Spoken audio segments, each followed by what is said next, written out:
प्रचार सभांवर अवकाळी पावसाचं सावट। राज ठाकरेंच्या सारसबागेतील सभेवर पावसाचं सावट, तर शरद पवारांची वडगाव शिरीतील सभा रद्द। माझ्या नादी लागू नको, जे नादी लागतात त्यांचा बंदोबस्त करतो, अजितदादांचा निलेश लंकेंना इशारा। शिरूर मतदारसंघात पैसे वाटप होण्याची शक्यता। अमोल कोल्हेंचं शिरूरच्या निवडणूक निर्णय अधिकाऱ्यांना महत्त्वाचं पत्र। निवडणूक लढणार आणि जिंकणार, शांतिगिरी महाराज निवडणूक लढण्यावर ठाम। आमच्या विचारांशी मिळतं जुळतं घेणाऱ्या उमेदवारांना उमेदवारी द्या, शांतिगिरी महाराजांचं भक्तांना आवाहन। अरे पठ्ठ्या, तू आमदार कसा होतो तेच मी बघतो। अजित पवारांचं राष्ट्रवादी शरदचंद्र पवार पक्षाचे आमदार अशोक पवारांना ओपन चॅलेंज। नकली शिवसेनेवरून वातावरण तापलं। मोदींनी बाळासाहेबांचा अपमान केला। उद्धव ठाकरेंची टीका, तर मोदी शहांनी कधीच बाळासाहेबांचा अपमान केला नाही। फडणवीसांचं ठाकरेंना प्रत्युत्तर।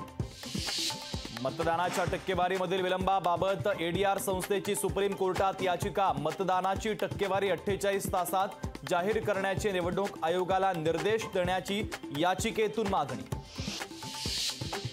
दिल्लीचे मुख्यमंत्री अरविंद केजरीवालांना मोठा दिलासा। सुप्रीम कोर्टाकडून केजरीवालांना 1 जूनपर्यंत अंतरिम जामीन मंजूर। केजरीवाल आजच जेलमधून बाहेर येण्याची शक्यता। डॉक्टर नरेंद्र दाभोलकर हत्या प्रकरणामध्ये शरद कळसकर आणि सचिन अंदुरेला जन्मठेप, तर वीरेंद्र तावडे, विक्रम भावे आणि संजीव पुनाळेकरची सबळ पुराव्याअभावी निर्दोष मुक्तता।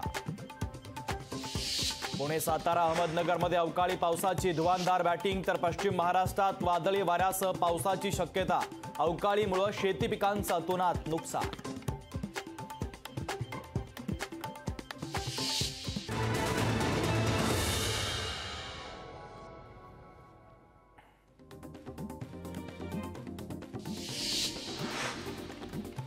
वोट बँकेला आरक्षण देण्याचा काँग्रेसचा अजेंडा। नंदुरबारमधून पंतप्रधान मोदींचा काँग्रेसवर हल्लाबोल।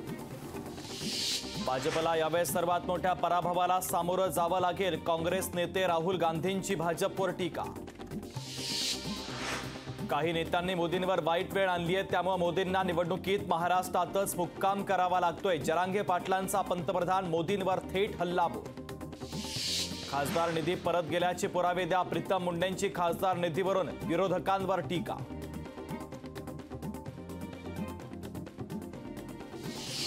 कल्याणमधील शिवसेना पदाधिकाऱ्याला धमकी। शिवसेना पदाधिकारी अरविंद पोटेंना जीवे मारण्याची धमकी।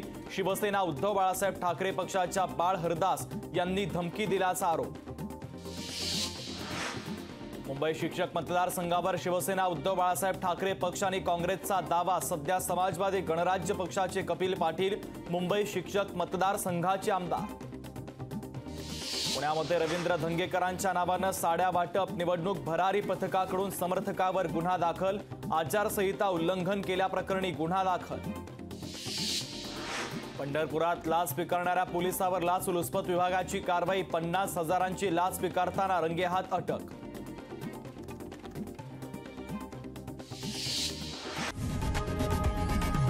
लोकशाही मराठी ऐका, पहा, जागरूक रहा।